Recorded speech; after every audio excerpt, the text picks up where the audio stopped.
Buenos días, estimados profesores. En esta oportunidad les saluda la profesora Lucía Santelices desde la Oficina de Educación Médica de la Facultad de Medicina de la Universidad Finisterra. El objetivo de la presentación que me voy a permitir compartir con ustedes en este momento es analizar cuáles son algunos de los cambios que vamos a tener que considerar dada la situación de pandemia. Y desde mi punto de vista son cambios que van a mantenerse en el tiempo porque traen aparejado una nueva concepción del sistema educativo en educación en ciencias de la salud. Para poder ir profundizando en estas materias, yo me voy a permitir compartir con ustedes una pequeña presentación en tres aspectos. Primero, voy a referirme a una visión general. A continuación, voy a referirme a aspectos que tienen que ver con las modificaciones que desde la perspectiva de un sinnúmero de investigadores que inician su tarea por allá por el año 2002, están sugiriendo para la docencia de tipo online. Y finalmente me voy a referir a variables de los estudiantes que también desde la evidencia empírica nos señalan que debíamos de tener en cuenta. Y yéndonos al primer aspecto, está claro hoy día que todos los cambios que se están observando en relación con manejo de información están de alguna manera siendo pauteados, por señalarlo de una forma coloquial, por las personas que manejan las grandes redes de información. Por lo tanto, si hay un manejo tan importante en las redes de información, podríamos pensar que se podría coartar la libertad de nuestros estudiantes y de las personas en general. Sin embargo, un estudiante de medicina y de cualquier carrera de ciencias de la salud debe tener una libertad formada y tal vez de alguna manera se podría estar coartando esa libertad con el manejo tan acabado y acotado de información que hoy día existe si nosotros no nos ocupamos de formar la otra cara de la libertad, que es la libertad de la acción. Porque la libertad tiene dos caras. Una cara para la acción y otra cara de acción. Y la cara de acción implica el ver cómo yo, desde mi mundo interior personal y utilizando mi razón y mi voluntad, encaro la situación. Me recuerda este hecho lo que señala un gran psiquiatra vienés, Viktor Frankl, que no me cabe ninguna duda que más de alguno de ustedes lo conoce. Viktor Frankl señalaba y descubrió en Auschwitz que había un grupo de personas que era capaz de resistir las inclemencias que se estaban viviendo con la restricción de la libertad que tenían en ese campo de concentración. Y había muchas personas que como consecuencia de tener suprimida su libertad para actuar,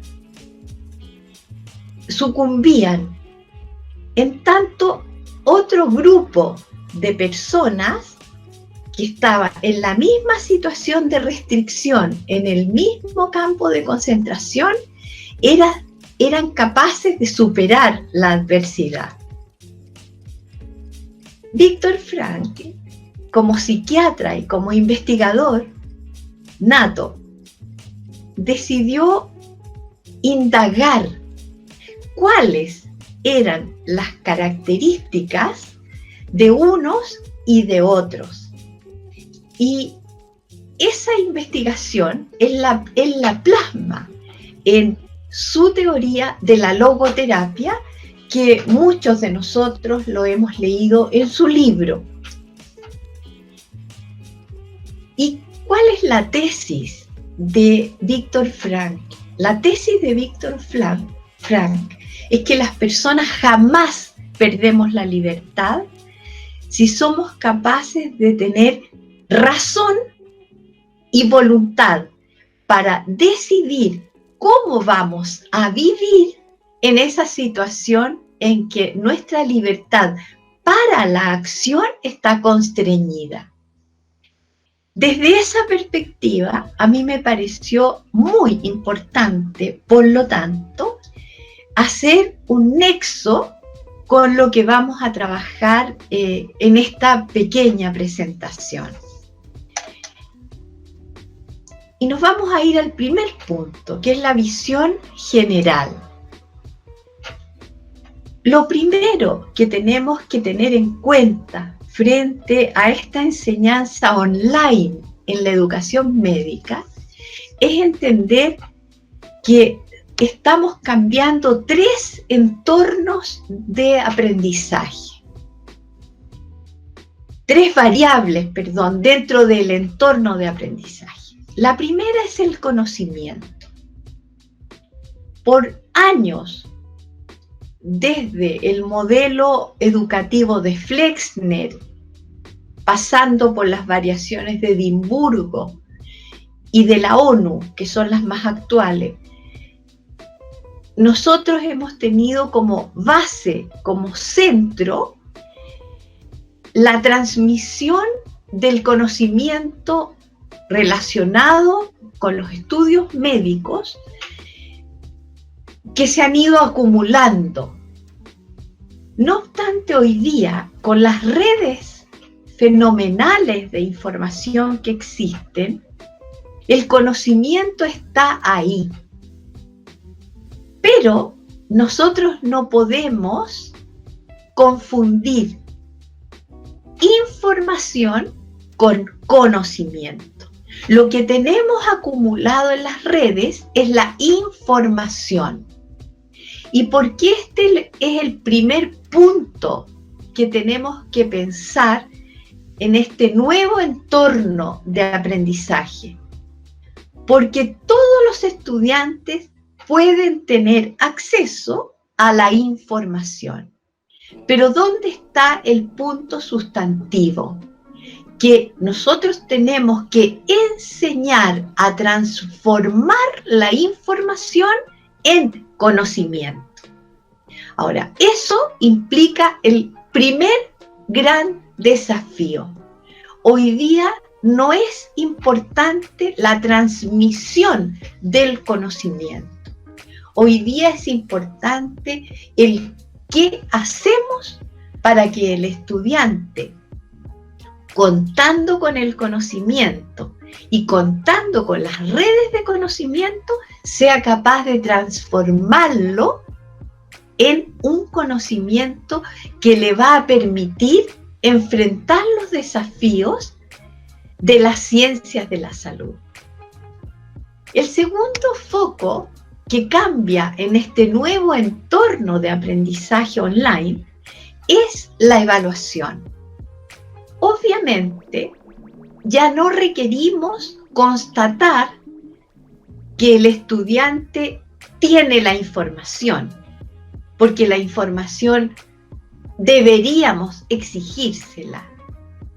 Es cierto, está en todas partes, pero hay información que él va a tener que memorizar. Bien, sin embargo, Si nosotros vamos a cambiar el foco desde ese punto a el uso del conocimiento y la transformación de esa información en conocimiento, también cambia la forma de evaluar. Porque yo no me puedo dar cuenta si alguien aprendió a transformar el conocimiento si solo aplico las pruebas tradicionales que todos conocemos, por ejemplo, de selección múltiple, que habitualmente, ¿qué nos permiten detectar? Que el estudiante tiene la información que requiere para abordar, por ejemplo, un caso clínico. Y ahí tenemos que ir, por lo tanto, a dar otro paso, que es el paso desde la evaluación tradicional que hoy manejamos a la evaluación auténtica. ¿Qué nos va a exigir la evaluación auténtica? Nos va a exigir utilizar nuevas formas de evaluar el aprendizaje. ¿Qué formas podríamos utilizar? Por ejemplo, los casos clínicos. Cuando el estudiante enfrenta un caso clínico, obviamente debe tener información, pero esa información la va a tener que transformar en un conocimiento.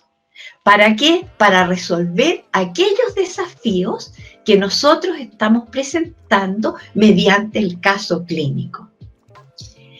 Y hay un tercer aspecto de este entorno de aprendizaje online al cual deberíamos prestar atención, que es a la necesidad de utilizar la tecnología. Hasta ahora la hemos utilizado en las clases, por ejemplo, mediante el programa de PowerPoint. ¿Para qué? Para apoyar cierta sistematización, para entregar algún tipo de imágenes. Sin embargo, cuando estemos trabajando con estos espacios sincrónicos, articulados con el trabajo personal del estudiante en el trabajo asincrónico, vamos a tener que incorporar el manejo de las redes de información. Y por lo tanto, ahí tenemos otro gran cambio. Entonces, si yo pudiese resumir, cuando yo digo se nos está modificando en educación médica y en ciencias de la salud el entorno de aprendizaje, tendríamos que recordar estos 3 puntos. La información no nos sirve solamente tenerla, está en la red. Tenemos que transformar los espacios sincrónicos y asincrónicos de la enseñanza virtual online, lo tenemos que transformar en qué? La información en conocimiento. Eso nos lleva a qué? A replantearnos la evaluación, de una evaluación tradicional a una evaluación auténtica. ¿Qué significa auténtica? Significa que yo uso otros tipos de instancias y recursos para evaluar, que tienen que ver con qué? Con la transformación de la información en conocimiento. Y finalmente tengo que incorporar en mis clases sincrónicas y asincrónicas el manejo de la tecnología en tanto cuanto manejo de fuentes de información que están en la red de conocimiento especializado de cada una de nuestras disciplinas.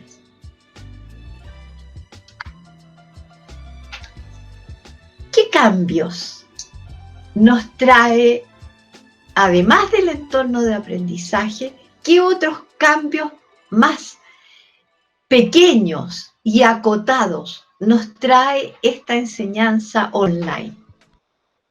Primero, entender que la organización de nuestros cursos está menos definida en términos del espacio y del tiempo.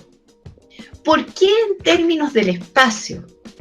Porque cuando se programaban los cursos tradicionales a los que hemos estado todos acostumbrados, se nos señalaba un espacio físico, que era nuestra sala de clase, nuestro laboratorio, nuestro espacio en el centro de salud y un horario.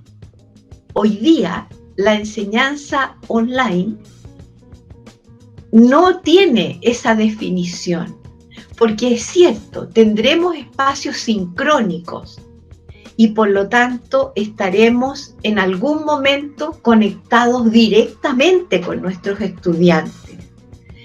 Pero ellos van a tener la grabación de lo que ocurrió en ese espacio y van a necesitar que nosotros le organicemos el espacio asincrónico para continuar estudiando y trabajando con otros materiales que ellos van a tener que abordar para ir transformando la información en conocimiento. Esto nos obligará ¿a qué? A otro cambio, a entender que nosotros mismos tenemos que incorporar, sobre todo en los espacios asincrónicos, las redes de información especializadas y tendremos que enseñar a los estudiantes a acceder a esas redes y a seleccionar y a organizar el conocimiento, la información, para que la trasladen a conocimiento aplicado. Tenemos también que tener en cuenta que la organización del aprendizaje va a ser más libre.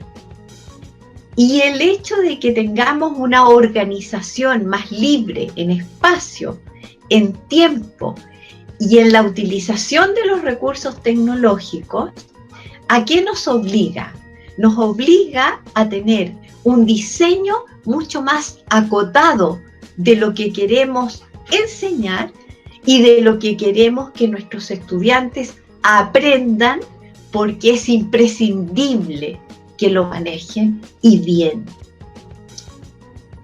Esto nos lleva, por lo tanto, a tener materiales o recursos de aprendizaje distintos. ¿Qué recursos de aprendizaje? Tendremos que incorporar en nuestra enseñanza no solo las presentaciones, a lo mejor videos cortos con demostraciones de procedimientos, por ejemplo. Se señala en la literatura que los videos cortos tienen un gran impacto positivo en el aprendizaje de los estudiantes. Y lo interesante de estas cápsulas es que el estudiante las puede poner en acción cada vez que las necesite. Y finalmente, en esta panorámica de cambios que les quiero perfilar, hay que tener en cuenta que investigaciones que se inician en el año 2002 ya nos muestran que el docente debe jugar un rol distinto y que va a ser bastante desperfilado si no tiene una presencia constante y afectivamente significativa en la relación con sus estudiantes. ¿Por qué? Por razones obvias. El docente no está cara a cara con el estudiante y no puede estar viendo sus reacciones. ¿Y eso qué exige? Exige, obviamente, tener una cuidadosa presentación en los espacios sincrónicos, de modo que estudiante, ¿ya?, es duda que el docente ya tiene prevista y por lo tanto tiene el ejemplo, tiene la anécdota, está usando de su base de experiencia el caso para ayudarlo a resolver esa duda. Esa cercanía afectiva es importante y en el espacio asincrónico el docente necesita perfilarse a través del diseño de los desafíos que va presentando a sus estudiantes y de una respuesta lo más próxima posible cuando ellos lo requieran, tengan dudas y requieran de su presencia. ¿Cómo logramos estos desafíos que verdaderamente implican una transformación del paradigma que hasta ahora hemos compartido en educación médica, modificando el diseño de las actividades de aprendizaje? Y desde la evidencia que pude reunir, me encontré con que hay 3 focos que los investigadores en docencia online en general, no aplicada en ciencias de la salud concretamente, señalan como prioritarios. En cualquier curso con diseño online habría que tener muy presente habilidades para enseñar a los estudiantes a buscar y seleccionar documentos de información relevante en las redes que nosotros utilizamos en nuestras respectivas disciplinas. Se sabe hoy día que esos procesos debemos enseñarlos. No basta con que yo les dé la instrucción de que hagan una indagación bibliográfica, porque ellos no saben utilizar las redes para aprender. Ellos usan la tecnología para vivir el día a día, pero no para aprender. Por lo tanto, hay que incorporar actividades en nuestros cursos para enseñarles a buscar la información, a conectarse con las redes de información, y hay que enseñarles, por lo tanto, a acceder a las fuentes de conocimiento y de información que después ellos van a tener que transformar en la aplicación que nosotros vamos a conducir. El segundo orden de actividades de las que tendríamos que ocuparnos se relaciona con las habilidades para convertir la información en conocimiento. Y ahí yo vuelvo a señalarles lo que ya les indiqué. Los casos clínicos van a ser el gran recurso. Siempre hemos trabajado en educación médica con casos clínicos. El tema es que hoy pasan a tener una gran relevancia en cada uno de los momentos de la clase.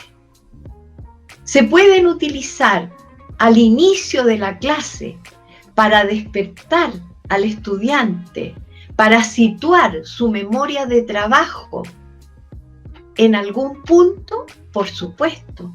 Se puede abrir una clase con un caso clínico y vinculado a ese caso clínico, el estudiante podrá ir haciendo aportes con la información que ya le enseñé a recoger y que debería traer preparada para la sesión sincrónica. Y también durante el desarrollo. Y durante el desarrollo, mediante las preguntas intercaladas, yo podría ir ayudándole a razonar con ese conocimiento de base en función del mismo caso clínico o de otro. ¿Para qué? Para que podamos avanzar desde la codificación de información que requiere el caso clínico hasta una hipótesis diagnóstica diferencial. Y podríamos utilizar el caso clínico posteriormente, claro, porque le podemos ayudar al estudiante en ese mismo espacio sincrónico a transformar la información que tiene sobre procesos de conducción del tratamiento y ver cómo podríamos tratar a ese paciente en función de esa hipótesis de diagnóstico diferencial. Entonces, como ustedes ven, transformar el conocimiento. ¿Pero qué conocimiento? La información que ellos ya recabaron, porque nosotros, en las actividades previas, les enseñamos a acceder a nuestras bases de información. Y finalmente hay un tercer núcleo de habilidades que obviamente son sin discusión y que se requieren. Debemos enseñarles habilidades para comunicar el conocimiento. De más está decirles a ustedes que para un médico esto es sustantivo. No solo porque lideran el equipo de salud y tienen que con mucha precisión dar indicaciones a otros, darse a entender a otros, pero también tienen que comunicar a las familias y obviamente tienen que lograr la adherencia con el paciente. ¿Y eso qué implica? Implica saber comunicar información clínica, información científica, para tener credibilidad y adhesión.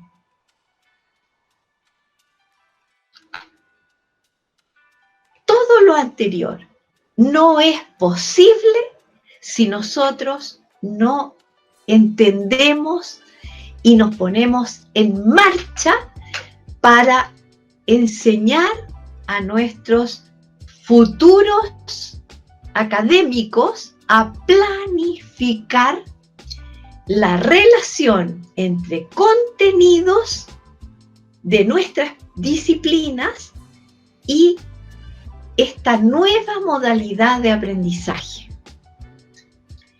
Por años se ha pensado que un excelente experto es un excelente docente y ha dado resultados. Pero en la enseñanza online, este paradigma queda fuera. ¿Por qué? Porque obviamente se requiere que el docente sepa pedagógicamente administrar la información, administrar la gestión del conocimiento para transformarlo, para transformar esa información en conocimiento y en un conocimiento aplicado. ¿Y cuáles serían los 3 núcleos que habría que considerar en la planificación?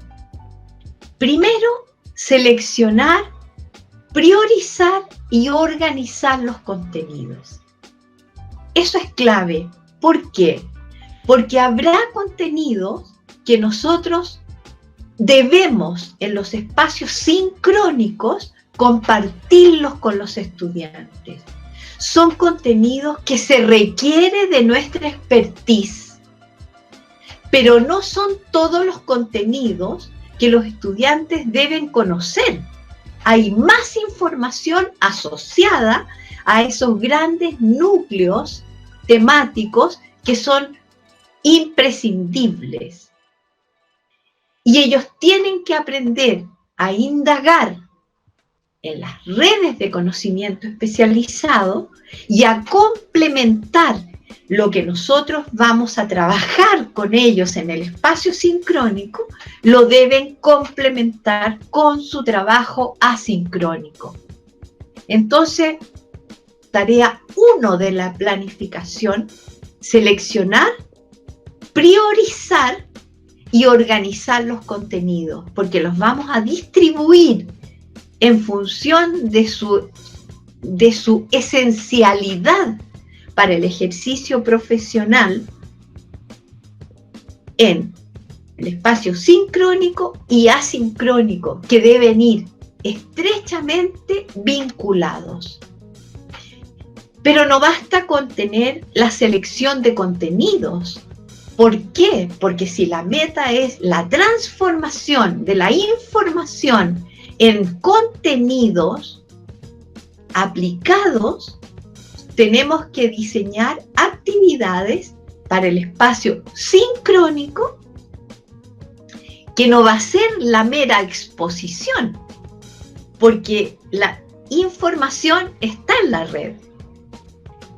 Hay que hacer una articulación, hay que trabajar en ese espacio con los estudiantes para asegurarnos que la información pasa desde la memoria de trabajo a la memoria de largo término. Y eso implica actividades dentro del espacio sincrónico.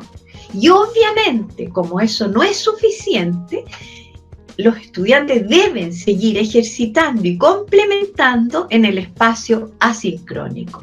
Y por lo tanto también se requieren actividades para conducir ese estudio, entre comillas, independiente que nos exige la enseñanza online. Y por tanto, tendremos que diseñar actividades para el espacio sincrónico y asincrónico que estén absolutamente articuladas unas con las otras. No basta hoy día con decir, lean el paper. Es cierto, lo van a tener que leer para tener la información, pero ¿qué van a hacer con esa lectura? Es el paso siguiente, es la actividad de aprendizaje. Y eso tenemos que saber también gestionarlo.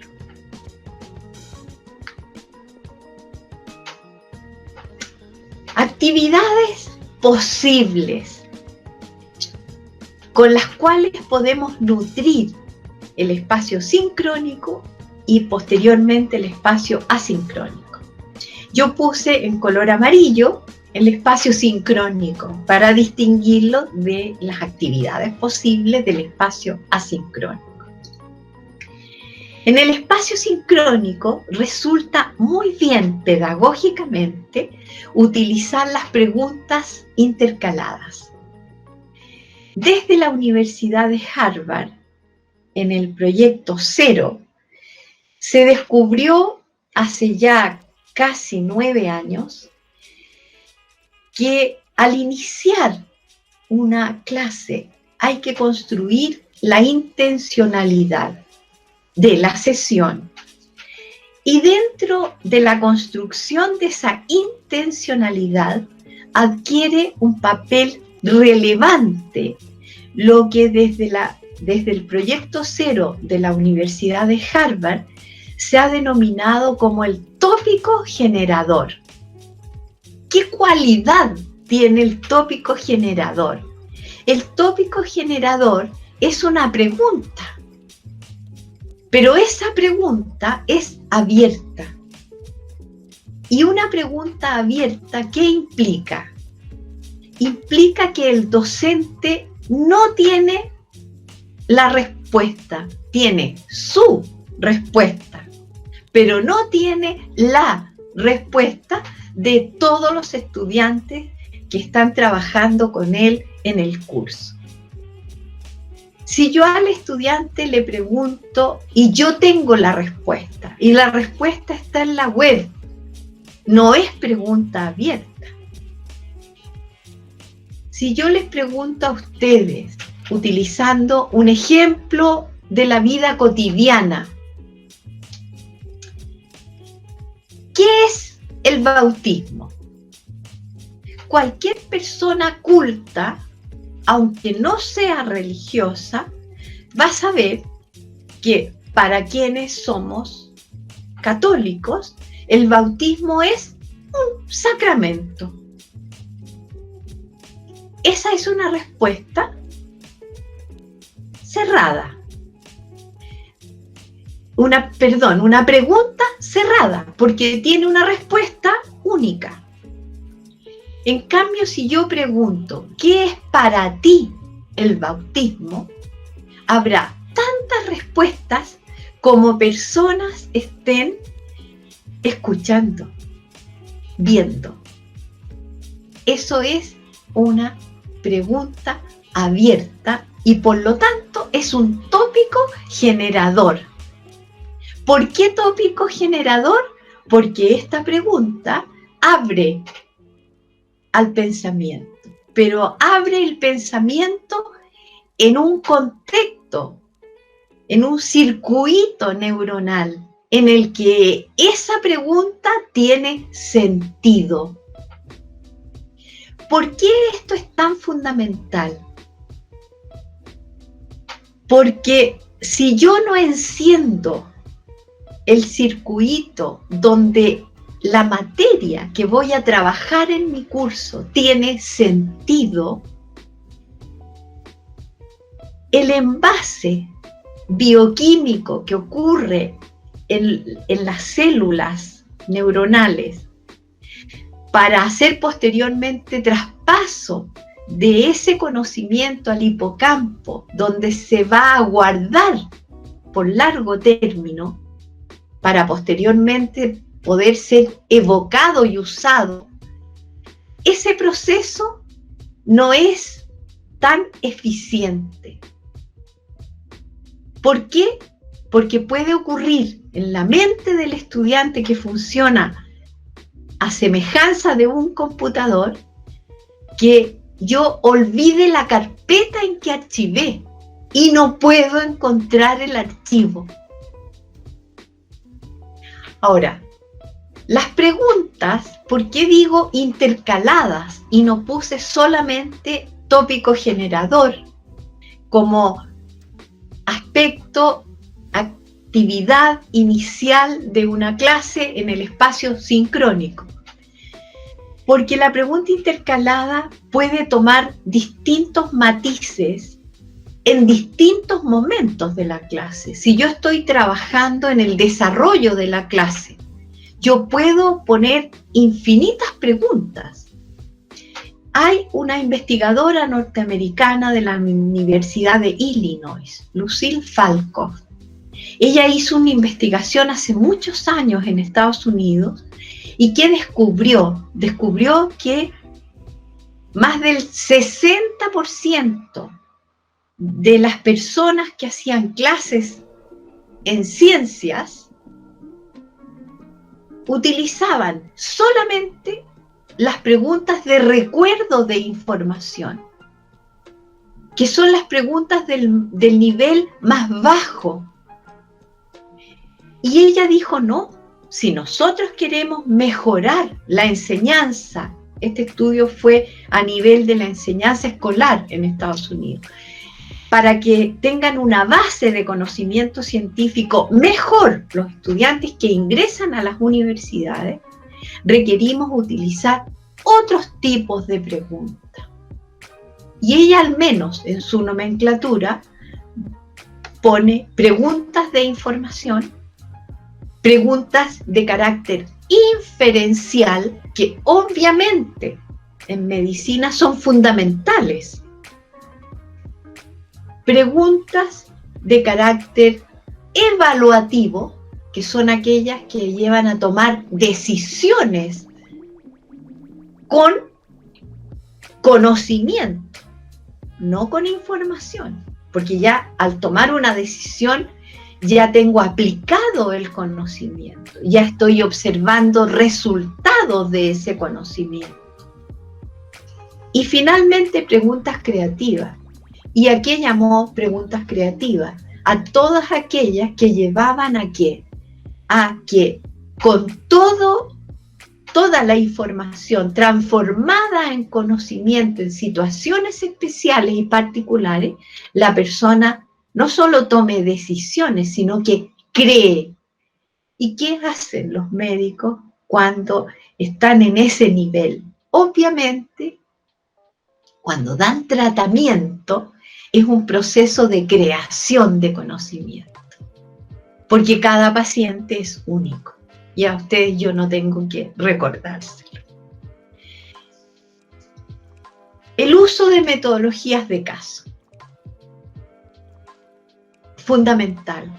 Ya dijimos, lo he repetido durante esta presentación. Los casos son nuestro mejor recurso. Recurso fundamental en el espacio sincrónico. Y alguien con la mentalidad de la enseñanza tradicional en medicina, que olvida que el espacio sincrónico estamos en un espacio online, en otro entorno de aprendizaje, podría decir, pero el caso clínico es para el espacio asincrónico. No, es para el espacio sincrónico.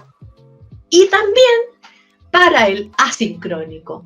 ¿Y qué va a variar entre un caso y otro? Que obviamente, como en el espacio sincrónico, les voy a enseñar a transformar la información en conocimiento aplicado a ese caso clínico, detrás del caso clínico habrá un método de razonamiento clínico. Y ese método de razonamiento clínico lo tendrán los estudiantes que aplicar en el espacio asincrónico con casos de un grado más de complejidad y así con complejidad creciente conforme el curso vaya avanzando. Y también tenemos el aula invertida. El aula invertida que se está utilizando bastante, consiste en que al estudiante se le entregaban hasta ahora tareas de lectura, por ejemplo. O se les podía mandar incluso la clase grabada. Y ellos llegaban, entre comillas, para los que no saben lo que es el aula invertida, se pensaba que era el estudiante llega a hacerme preguntas. Entonces, eso no es el aula invertida. El aula invertida es una verdadera transformación de la información que el estudiante tiene en conocimiento. Pero ¿dónde está la clave del aula invertida? Que en el espacio sincrónico al estudiante le esperan desafíos por resolver con lo que él ya sabe y con la transformación inicial de conocimiento que él fue capaz de hacer. ¿Y cuál es esa transformación inicial de conocimiento? La primera transformación es que ellos aprendan, si están trabajando con un paper, a leer el paper, a buscar el segundo paper en la misma línea y el tercer paper en la misma línea. Y una vez que saturan la información, dicen, bien, ¿cuáles son los aspectos en los cuales hay coincidencia de información? ¿Qué conceptos yo podría rescatar? ¿Y qué relaciones yo puedo establecer a partir de esos conceptos con otros conceptos? Entonces, esa primera transformación del conocimiento, yo aquí tengo otras nuevas herramientas que esas sí son para el espacio asincrónico. La generación de mapas conceptuales. Gowin y Novak en el año 91, en sus estudios respecto del cómo transformar información en conocimiento y cómo asociar con la memoria de largo término que llegaron a acuñar. Ellos descubrieron que la memoria guarda 7 unidades de información en tanto cuanto tengan relación estas unidades de información y tengan un sentido. ¿Y cuál fue la herramienta que ellos nos dejaron como sugerencia para trabajar metodológicamente con esta información y transformación a conocimiento? Los mapas conceptuales. Hoy día todo el mundo utiliza los mapas conceptuales, pero no necesariamente se utilizan bien.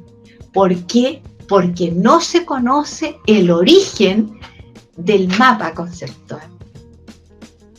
Ahora, ¿cuáles serían las actividades para el espacio asincrónico? El ideal, y esto se está postulando desde distintas líneas de investigación, es que se organicen los estudiantes en pequeñas comunidades de aprendizaje. Estas comunidades de aprendizaje de los estudiantes obviamente deben tener una cualidad. ¿Y cuál es esa cualidad? Que deben tener como centro el interés del estudiante. No puedo yo decir ya, el tema lo vamos a dividir en A, B y C. Los señores tanto y tanto van a trabajar el tema A. Y los señores tanto y tanto el B. Y los señores tanto y tanto el C. Porque a lo mejor no se avienen las personas entre sí para trabajar en conjunto y el rendimiento va a ser menor, porque hoy día se conoce la influencia de las variables afectivas en el aprendizaje. No es motivo de esta conferencia ese aspecto y por eso no lo voy a abordar, pero ténganlo presente. 1. 2. Porque el tema a lo mejor no le interesó. En tanto cuanto, si yo digo, ya, organícense en equipos. Cada equipo escoja el ángulo de mirada de este tema. Preséntenme ese ángulo de mirada y tráiganme un plan de acción para abordarlo. Fíjense que con esa instrucción, ¿qué estamos logrando? Estamos logrando que cada equipo que se organice va a tener un foco de interés clave en una comunidad de aprendizaje. ¿Y por qué se llama comunidad de indagación?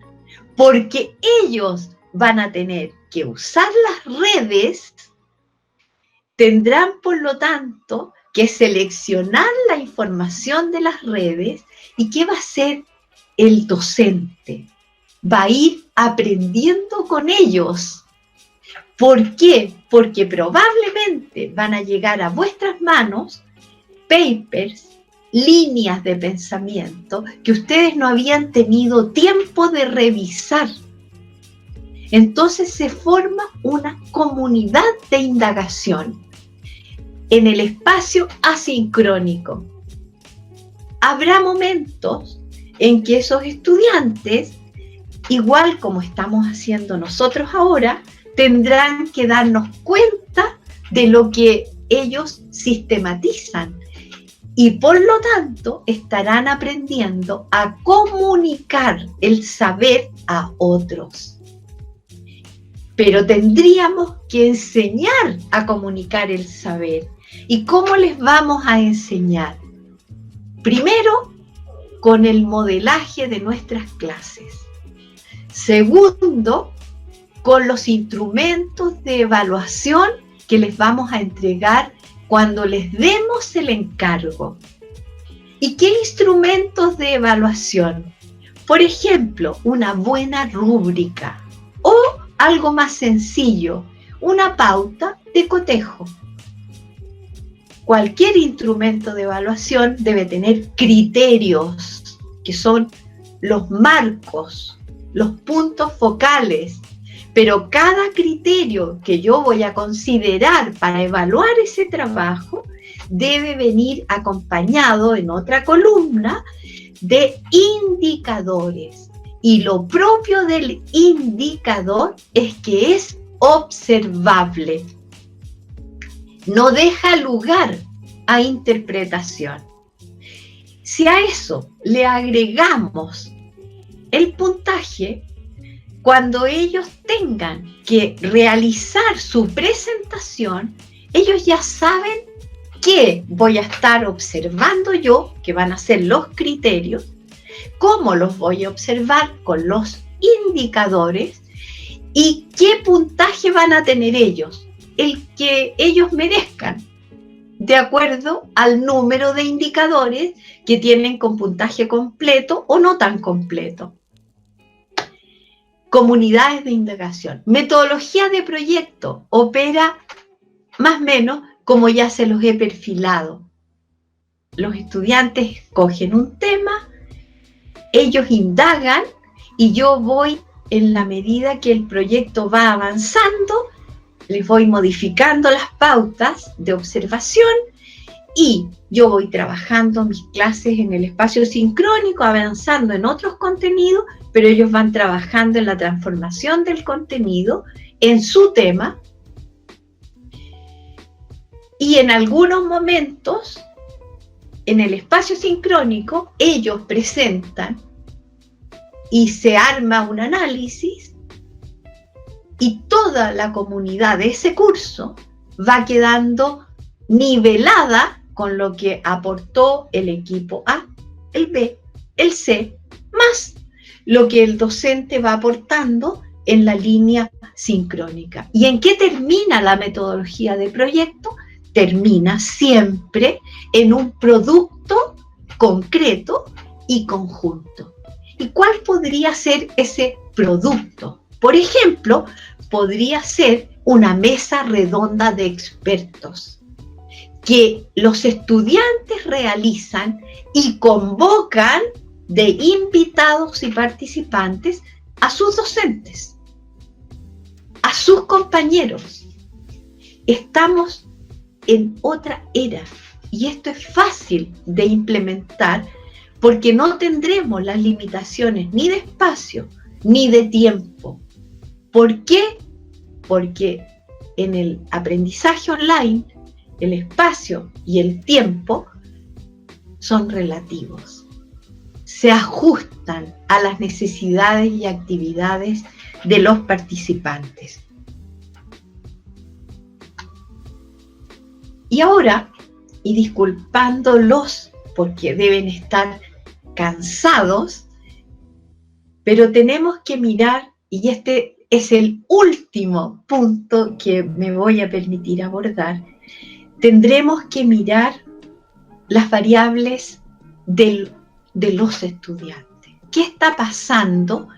¿Qué señala la evidencia empírica respecto de los estudiantes? Y aquí hay tres contextos de los cuales tenemos que ocuparnos. El primer contexto es el psicosocioafectivo. ¿Por qué es tan importante este contexto?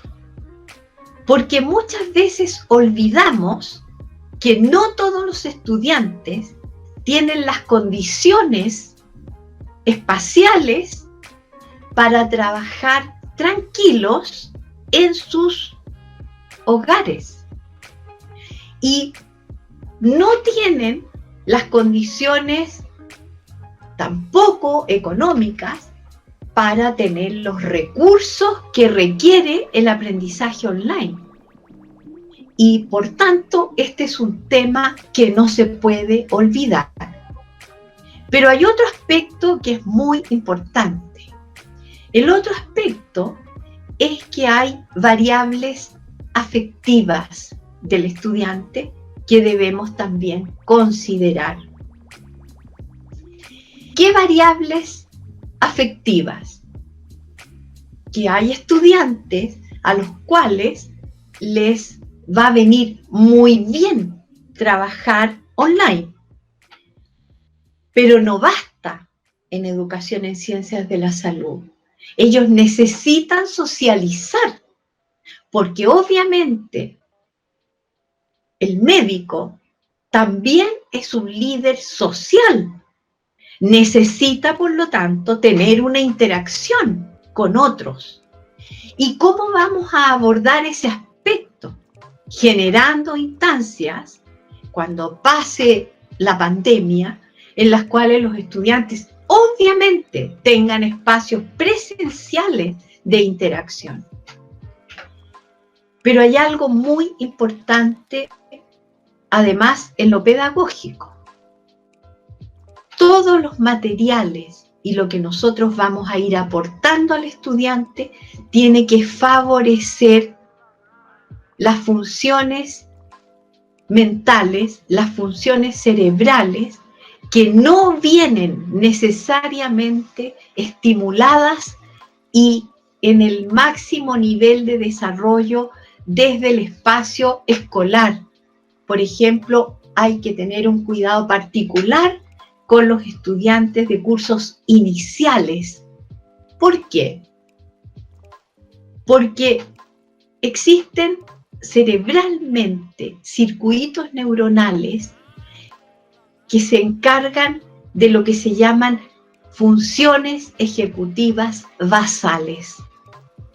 Y esas funciones ejecutivas basales son las siguientes. La primera es el control inhibitorio. Estas funciones ejecutivas basales se vienen estudiando desde el 2005. Y Adele Diamond, en el 2011 en adelante, las pule, por decir de alguna manera, y a través de su investigación científica, hoy día ya hay evidencia de lo que yo voy a perfilarles en este momento. ¿Qué es lo que se señala? Se señala que es fundamental estimular en el espacio presencial de clase las funciones ejecutivas básicas. La primera es el control inhibitorio, que también se llama autorregulación del aprendizaje. ¿Por qué es tan importante el control inhibitorio? Porque es una función cerebral de la corteza cerebral frontal, prefrontal, que nos permite discriminar entre la multitud de estímulos que están llegando a nuestra conciencia cuando vamos a enfrentar una tarea de estudio. Si los estudiantes no son, voy a usar algo que no me gusta porque no soy conductista, pero voy a usarlo porque es práctico. Si no son adiestrados en focalizar la atención, que eso se enseña, obviamente se dispersan. Si ellos no aprenden a planificar su tiempo y sus actividades, se dispersan. ¿Por qué? Porque tienen inhibido el control inhibitorio, valga la redundancia, y por lo tanto empobrecida la autorregulación. Y es por eso que hay muchos jóvenes que desertan del sistema universitario. Pero hay algo muy importante. Hoy día se sabe, y también hay investigación, que en medicina hay 3 fuertes transiciones personales. Y obviamente en esas transiciones personales, la primera es del colegio a la universidad, a la carrera de medicina. Primera transición. En los cursos de los ciclos básicos deberíamos ser particularmente detallistas para estimular las funciones ejecutivas básicas. Y la pregunta es, ¿estamos ocupándonos en el espacio sincrónico y también en el asincrónico de ayudarlos a focalizar en las tareas? Primera función ejecutiva. La segunda función ejecutiva es la memoria de trabajo.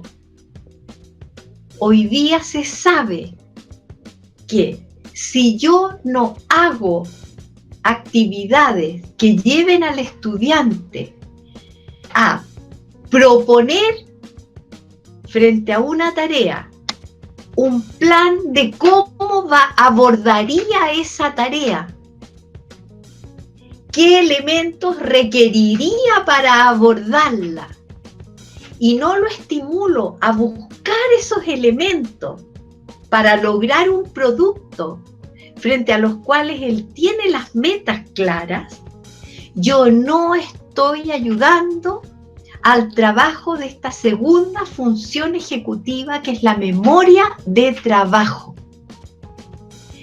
¿Qué ocurre si la memoria de trabajo no se involucra? Si la memoria de trabajo yo no soy capaz de involucrarla en mi espacio sincrónico y asincrónico, el traspaso bioquímico desde la memoria de trabajo, que hoy día se discute si es lo mismo que la memoria de corto término, a la memoria de largo término, no se realiza o se realiza mal. ¿Y cuál es la consecuencia? Que el estudiante puede olvidar o le va a costar evocar y obviamente utilizar el conocimiento. Imagínense ustedes lo grave que es que un estudiante no pueda utilizar el conocimiento. En medicina, ni pensarlo, fatal.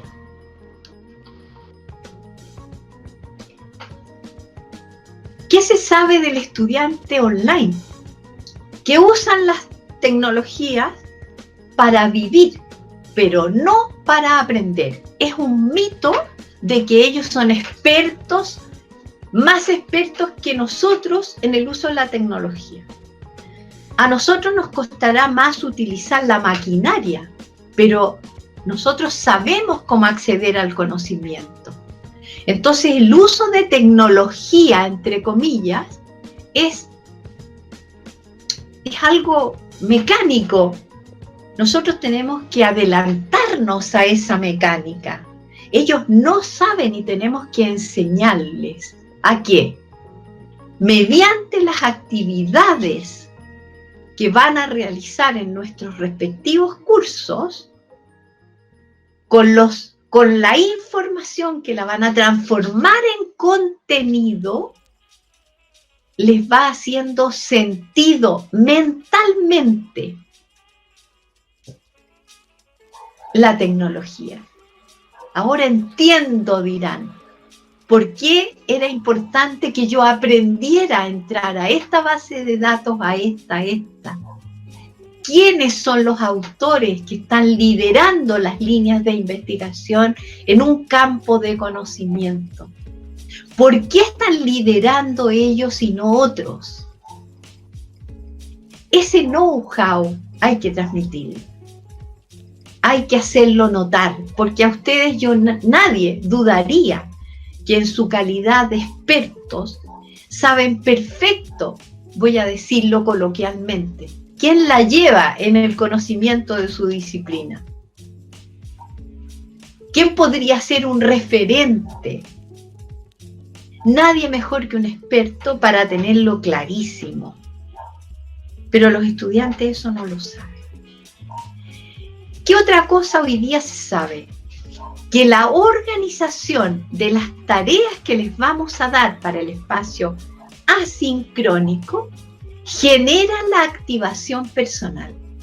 Es decir, estamos contribuyendo a la estimulación de las funciones ejecutivas básicas. A la primera función ejecutiva básica, que es el autocontrol y la autorregulación del propio aprendizaje. Ya no va a haber que andar detrás de ellos para que aprendan lo que yo quiero que aprendan.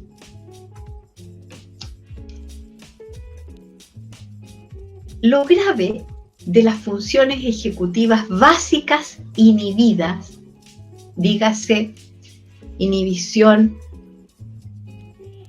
control inhibitorio, atención focalizada y memoria de trabajo. Cuando estas funciones están inhibidas o estimuladas medianamente y las clases expositivas no las activan necesariamente, no se pueden estimular bien las funciones de alto nivel. Y el análisis, la evaluación, el razonamiento clínico son funciones de alto nivel cognitivo. Ahora, ¿cómo hago para estimular también funciones de alto nivel cognitivo? Y lo puse en verde acá, en la presentación. Lo primero es enseñarles a los estudiantes a que reconozcan qué quieren o qué requieren, qué requisitos requieren para abordar problemas. Vuelvo al ejemplo de un caso clínico. Si yo le pido al estudiante que lo lea detenidamente y que a priori me diga qué le llamó la atención, a ustedes no tengo que darle respuesta. Ustedes ya saben lo que va a pasar. Pero con eso que ellos respondan, yo tengo que canalizar eso. ¿Cómo lo canalizo? Con preguntas, no con respuestas. Sí, tú me estás dando tal señal, pero tú me estás diciendo que una hipótesis sindromática posible podría ser esta. Pero cuéntame, ¿qué codificación de la información hiciste? Fíjense, les devolví la tarea. ¿Y por qué no es este otro? Y ahí los obligo a hacer una función y a estimular una función cognitiva que es la metacognición. Porque cuando les cuestiono y le pido evidencia, bien, está bien, les estoy enseñando a codificar. Pero cuando yo les cuestiono y les digo, ¿y por qué no es este otro diagnóstico sindromático? Los obligo a ¿qué? A revisar toda la información que tienen y a transformarla en conocimiento.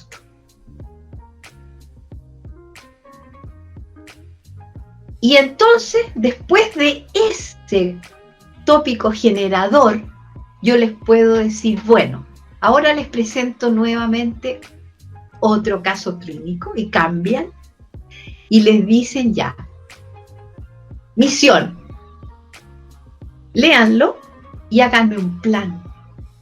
¿Qué requieren para abordar este problema?